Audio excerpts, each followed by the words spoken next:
Full speed में चली जा रही थी। रागिनी और उसके मम्मी पापा ट्रेन में उसके साथ सफर कर रहे थे। चाय वाला चिल्ला रहा था, चाय ले लो, गरम गरम चाय। फिर पानी वाला आया, पानी पानी, ठंडा पानी, 20 का एक ठंडा पानी।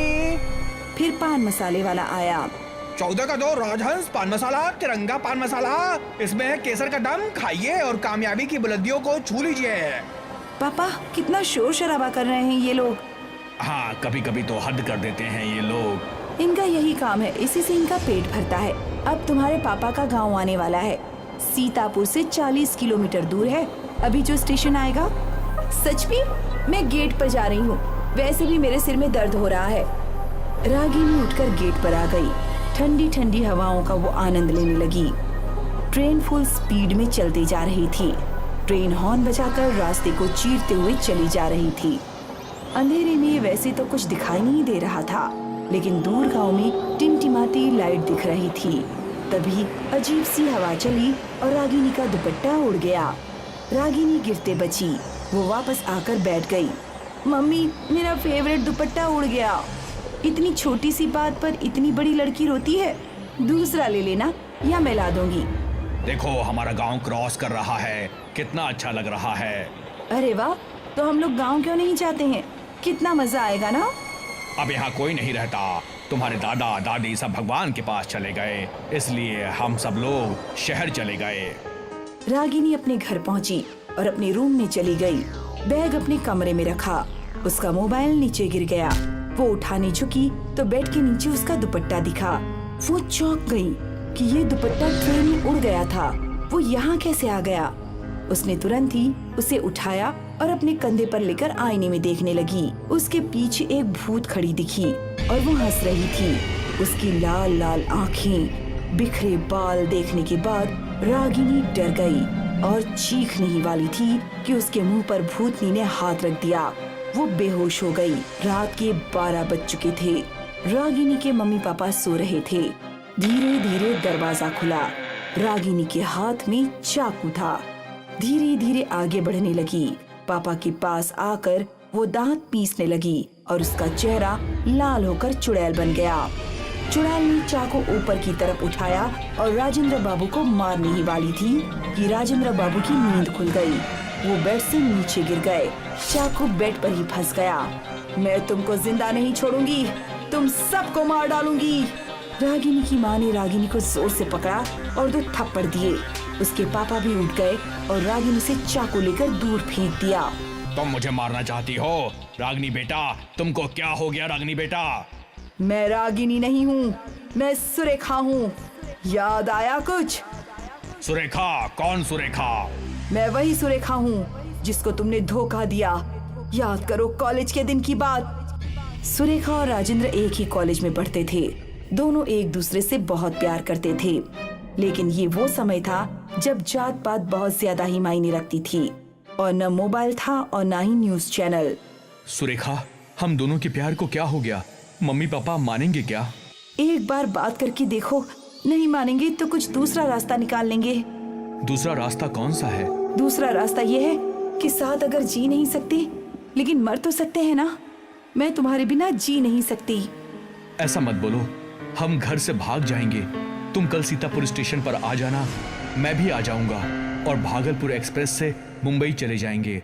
वहाँ कोई हमें रोकने टोकने वाला नहीं होगा। ठीक है, तुम सही समय पर आ जाना। सुरेखा सुबह सुबह आ गई और राजेंद्र का इंतजार करने लगी। सुबह से शाम हो गई लेकिन राजेंद्र नहीं आया। सुरेखा ने भागलपुर एक्सप्रेस के आगे कूदकर जान दे दी, लेकिन तुम नहीं आए और मैं उस स्टेशन पर आज तक तुम्हारा इंतजार कर रही थी। मुझे लगा तुम कभी नहीं आओगे, लेकिन आज आ ही गए। तुमको पता है मैं क्यों नहीं आया? क्योंकि तुम धोखेबाज हो। इस चुड़ैल से तुम शादी करना चाहते थे। नहीं, मैं धोखेबाज नहीं हूँ। मेरा एक्सीडेंट हो गया और मेरा पैर टूट गया। ये देख लो मेरा पैर। लेकिन बाद में मैंने तुम्हें बहुत ढूंढा, लेकिन तुम नहीं मिली। तुम्हारे घर वाले बोले कि वो गायब हो गई है। मैंने उसके बाद गांव छोड़ दिया। चुड़ैल थोड़ा नर्म पड़ने लगी। दर्दनाक प्यार की कहानी सुनकर रागिनी की माँ रोने लगी और बोली, बहन तुमने इनसे सच्चा प्यार किया है और जिसे हम प्यार करते हैं उसे दुख नहीं पहुंचाते। इसलिए मेरी बेटी और मेरे पति को छोड़ दो। बहुत बहुत मेहरबानी होगी। एक काम करो, मुझे मुक्ति दे दो। कैसे कैसे मुक्त करूं? मेरे ऊपर पवित्र गंगा जल छिड़क दीजिए और ये दुपट्टा जला दीजिए, मैं मुक्त हो जाऊंगी। राजेंद्र बाबू पूजा घर से गंगा जल लाकर रागिनी के ऊपर छिड़क देते हैं और उस दुपट्टे को जला देते हैं। रागिनी बेहोश हो गई। कभी कभी हमारे जीवन में ऐसी घटना घट जाती है, लेकिन तब हमें अपने सब्र से काम लेना चाहिए। लेखापनी आसाम का आखिरी स्टेशन था। इस स्टेशन की एक और खासियत थी, यहाँ रात होते ही सन्नाटा छा जाता था। पूरा स्टेशन खाली होता था, प्लेटफॉर्म भी खाली, ना कोई रेलवे ऑफिसर और ना ही कोई राहगीर। रात के अंधेरे में इस स्टेशन पर मौत का तांडव होता था। कुछ साल पहले की बात है, गलती से दो युवक लेखापनी के प्लेटफॉर्म पर उतरे, जीतू और संजय। अबे ये प्लेटफॉर्म है या खंडहर? मुझे क्या पता, मैं तो जिंदगी में पहली बार यहाँ आया हूँ। तूने एड्रेस तो बराबर देखा था ना? यही है ना जो स्टेशन हमें उतरना था? हाँ यार, देखा था, बराबर देखा था। पर यहाँ इंसान तो क्या, कोई जानवर तक नहीं दिख रहा है। तभी जीतू के पास से एक काली बिल्ली गुजरी। जानवर तो है भाई। और फिर दोनों को छन छन की आवाज सुनाई दी। दोनों पीछे घूमे तो एक बहुत सुंदर गांव की छोरी उनकी ओर आ रही थी। क्या लड़की है? ये मिल जाए तो जिंदगी बन जाए। कहाँ मेरी पत्नी और कहाँ ये? वो लड़की उन दोनों के पास आई। बाबूजी, आप लोग यहाँ नए हैं क्या? हाँ, यहाँ कोई क्यों नहीं है? अरे बाबूजी, ये एक छोटा सा गांव है और गांव वाले तो सूरज ढलते ही सो जाते हैं, तो भला इतनी रात को यहाँ कोई कैसे होगा? तो तुम यहाँ कैसे? मेरी तो दुकान यहाँ है। दिन भर मेरे बाबा दुकान संभालते हैं और रात में मैं, जो बाहर के राहगीर आते हैं, उनके चाय नाश्ते का प्रबंध करते हैं हम। बहुत अच्छे, वैसे भी हमें भूख लगी है। तो आइए बाबूजी। सुंदरी उन दोनों को अपने छोटे से ठेले पर ले गई और उन्हें चाय पिला दी और फिर उनके लिए नाश्ता बनाने लगी। ये स्टेशन कुछ ज्यादा खाली नहीं रहता? वो तो है बाबूजी। ये तो कोई भूतिया स्टेशन लगता है। आपको कैसे पता चला? क्या मतलब? क्या यहाँ सच में भूत हैं? लोगों का मानना तो है कि यहाँ एक लड़की का भूत रहता है। लड़की का भूत? हाँ, कई सालों पहले ये स्टेशन किसी आम स्टेशन की तरह था। यहाँ भी लोगों की भीड़ रहती थी, पर सांझ होने के बाद अक्सर ये स्टेशन खाली हो जाया करता था। एक रात इस स्टेशन पर कोई न था। एक गांव की लड़की यहाँ चाय का ठेला लगा रही थी। एक ट्रेन रुकी और कुछ आदमी ट्रेन से नीचे उतरे। बाबूजी, आप चाय पियेंगे? क्यों नहीं, जब पिलाने वाली इतनी अच्छी है तो चाय पीना तो बनता है। आप बैठिए, मैं चाय बनाती हूँ। क्या लड़की है ना, कमाल है। गांव वाली लड़की गजब होती है। तू भी वही सोच रहा है जो मैं सोच रहा हूँ? हाँ बिल्कुल, नेकी और पूछ पूछ। वो बेचारी गांव वाली चाय बनाती रही और वो आदमी हवस से उसे घूरते रहे। उन आदमियों ने उस लड़की को पकड़ लिया, दूसरे ने हाथ और तीसरे ने उसका मुंह बंद कर दिया। वो तीनों उसकी इज्जत लूटने की कोशिश करने लगे। लड़की ने अपनी पूरी ताकत लगाई और किसी तरह उन तीनों को धक्का देकर भागने लगी। वो भागते भागते रेल की पटरी पर कूद गई। उन दरिंदों ने उसका पीछा तब भी नहीं छोड़ा। वो डरी सहमी भागती रही और फिर सामने से रेल आई। वो सारे आदमी तो प्लेटफॉर्म पर कूद गए, पर वो लड़की कूद न पाई। ट्रेन ने उस लड़की के टुकड़े टुकड़े कर दिए। उस रात से सभी लोग मानते हैं कि वो गांव वाली लड़की अब भी हर रात इस स्टेशन पर अपनी दुकान लगाती है। ये सुनकर संजय घबरा गया। तुम्हें ये सब कैसे पता? सुंदरी ने कुछ जवाब न दिया। अरे मुझे तो लगता है कुछ गड़बड़ है भाई। संजय ने अपना फोन निकाला और सुंदरी की तस्वीर खींचने की कोशिश करने लगा। जैसे ही सुंदरी ने कैमरे में देखा तो दोनों डर गए, क्योंकि मैं ही वो लड़की हूँ। जीतू और संजय डर के मारे ट्रेन की ओर भागे। वो लोग ट्रेन की एक बोगी से दूसरी बोगी में भागते रहे। भाग संजय भाग, वो मेरे पीछे है भाई। भाग हुकूमत, भाग जल्दी भाग। संजय डरा हुआ था, वो गिर गया। वो भूतनी उसके पास आई अब मैं तुझे खूबसूरत नहीं दिख रही? इतनी देर से तो मेरी कमर देख रहा था, अब क्या हुआ? माफ कर दो, मुझे माफ कर दो। नहीं, बिल्कुल नहीं।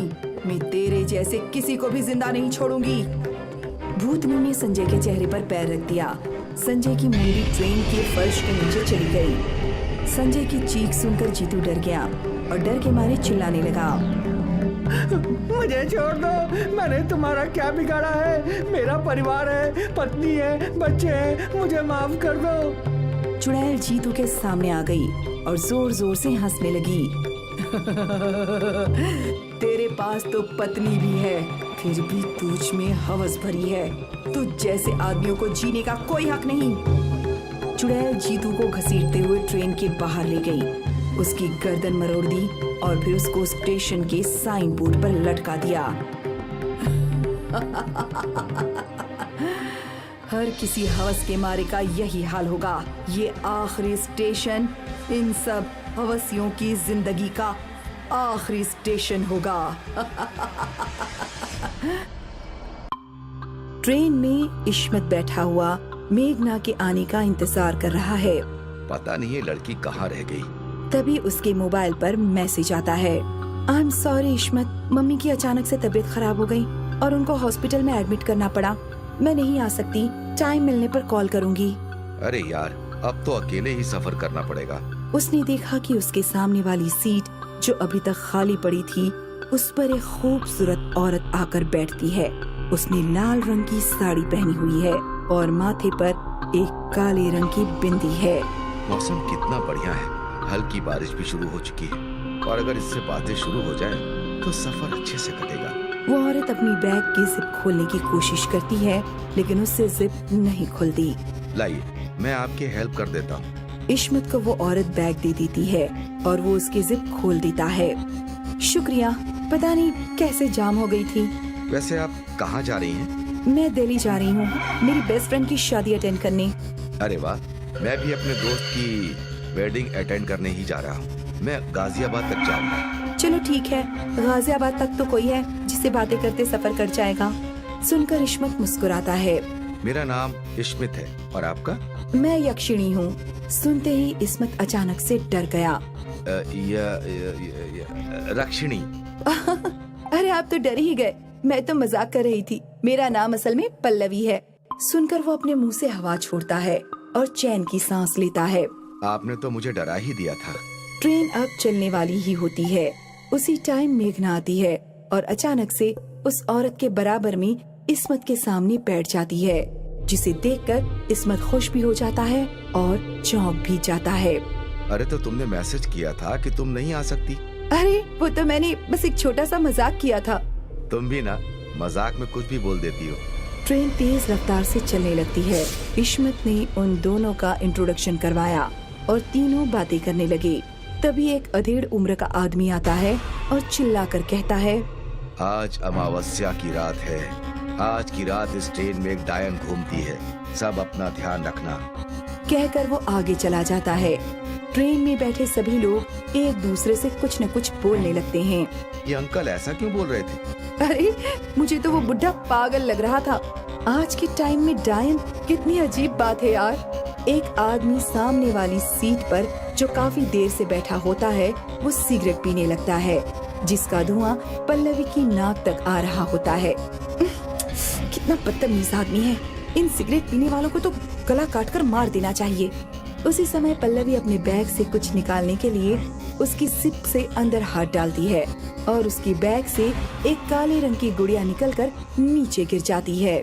इसके बैग से काले जादू वाली गुड़िया निकली है और इसकी बातें भी ठीक नहीं लग रही। अभी ये उस आदमी को मारने की भी बात कर रही थी। कहीं ये पल्लवी ही तो डायन नहीं? पल्लवी उस गुड़िया को वापस अपनी बैग में रख लेती है। तभी वो सिगरेट पीने वाला आदमी अपनी सीट से उठकर आगे चला जाता है। एक्सक्यूज मी, मैं जरा अभी आती हूँ, मैं भी चलती हूँ, मुझे टॉयलेट जाना है। वो दोनों भी वहाँ से चली जाती हैं। कुछ देर बाद मेघना तो वापस आ जाती है, लेकिन पल्लवी नहीं आती। पल्लवी कहाँ रह गई? उसने कहा कि अभी आ रही है। थोड़ी देर बाद पल्लवी भी वापस आ जाती है, लेकिन वो आदमी नहीं लौटता। अब इस्मत अपनी जगह से उठता है और वो पीछे टॉयलेट की तरफ जाता है। वो देखता है कि सिगरेट पीने वाला आदमी गेट के पास मरा पड़ा है। इश्मत चुपचाप टीटी के पास जाकर उसको सब कुछ बता देता है। तभी सामने से दरवाजे की तरफ पल्लवी आती नजर आती है। क्या बात है इश्मत, आप यहाँ क्यों रुक गए? उसकी नजर उस आदमी पर पड़ती है जो दरवाजे के पास मरा पड़ा है। इश्मत टीटी से कहता है, ये इसी ने इसको मारा है। ये डायन है। ये आप क्या कह रहे हैं? इश्मत और टीटी दोनों मिलकर उसको पकड़ते हैं और उसके हाथ पैर बांधकर वहीं टॉयलेट में उसको बंद कर देते हैं। इसके बारे में किसी को नहीं बताना, वरना ट्रेन में भगदड़ मच जाएगी। अगले स्टेशन पर हम इसको पुलिस के हवाले कर देंगे। इश्मत वापस मेघना के पास जाकर उसको सब कुछ बता देता है। अच्छा हुआ तुमने उसको बांधकर टॉयलेट में बंद कर दिया, वरना पता नहीं वो और किस किस की जान ले लेती। मेघना सामने देखती है तो टीटी आता हुआ नजर आता है। वो उसको देखकर न जाने क्यों उठकर चली जाती है। मैं जरा अभी आती हूँ। इश्मत सोचने लगता है कि इसको अचानक कहाँ जाना पड़ गया। वो लड़की जो सामने बैठी थी, क्या वो आपके साथ है? जी हाँ। आप दोनों के टिकट दिखाइए। इश्मत अपना टिकट दिखाते हुए कहता है, उसका टिकट उसी के पास होगा। टीटी चला जाता है। तभी इश्मत के मोबाइल पर मेघना की कॉल आती है। वो रिसीव करके कान पर लगा लेता है। क्या हुआ मेघना, तुम कहाँ रुक गई? सॉरी इश्मत, मैं नहीं आ सकी। मम्मी की तबीयत अगर ठीक होती तो मैं जरूर आती। तुमको बुरा तो नहीं लग रहा? ये सुनकर इश्मत डर जाता है और उसको मोबाइल छूटकर नीचे गिर जाता है। अगर मेघना घर पर है तो मेरे साथ कौन है? वो सामने देखता है तो टीटी भी दिखाई नहीं देता। इश्मत मोबाइल उठाकर जल्दी से टॉयलेट की तरफ जाता है और पल्लवी के हाथ पैर खोलकर उसको आजाद कर देता है। जो लड़की तुम्हारे साथ सफर कर रही है वही असली डायन है। मैंने इस ट्रेन के बारे में बहुत कुछ सुना था, इसलिए मैं उसको मारने यहाँ आई थी। मुझसे गलती हो गई। वो मेरी दोस्त के रूप में आई थी, इसीलिए मैं उसको पहचान नहीं सका। पल्लवी इश्मत के साथ सीट पर जाती है और अपने बैग से वही गुड़िया निकालकर उसमें एक लाल धागा बांधती है और फिर वो दूसरे दरवाजे की तरफ जाते हैं जहाँ पर उसको दिखाई देता है कि टीटी की गर्दन पर मेघना अपने दांत गड़ाए खड़ी है और उसका खून पी रही है। इस टाइम वो बहुत डरावनी लग रही होती है और अपने असली रूप में आ जाती है। टीटी भी मर चुका था। इस्मत टीटी को उससे छुड़ाने की कोशिश करता है। डायन इश्मत में उलझ कर रह जाती है। मौका देखकर पल्लवी डायन के बाल खींचकर जितने भी उसके हाथ में आते हैं उसको गुड़िया पर बांध देती है। फिर कोई मंत्र पढ़ती है। ट्रेन के बाकी के लोग भी ये सब देख रहे होते हैं। सब के सब डरे हुए दिखाई देते हैं। भाई साहब जल्दी से लाइटर दीजिए। पल्लवी एक मंत्र पढ़कर गुड़िया में आग लगा देती है और उसके साथ डायन में भी अपने आप आग लग जाती है। वो टीटी की लाश और इश्मत को छोड़ देती है। आग लगते हुए ही वो दरवाजे से बाहर फ्लाईओवर के नीचे गिर जाती है। जलती हुई गुड़िया भी पल्लवी अब ट्रेन से बाहर ही फेंक देती है। तो ठीक तो? पल्लवी उसकी तरफ देखती है। हाँ मैं ठीक हूँ, अब आप दोनों को डरने की कोई जरूरत नहीं है। वो अब कभी इस ट्रेन में नहीं आएगी। उसके बाद सभी अपना सफर आराम से करते हैं और डायन का किस्सा हमेशा के लिए खत्म हो जाता है।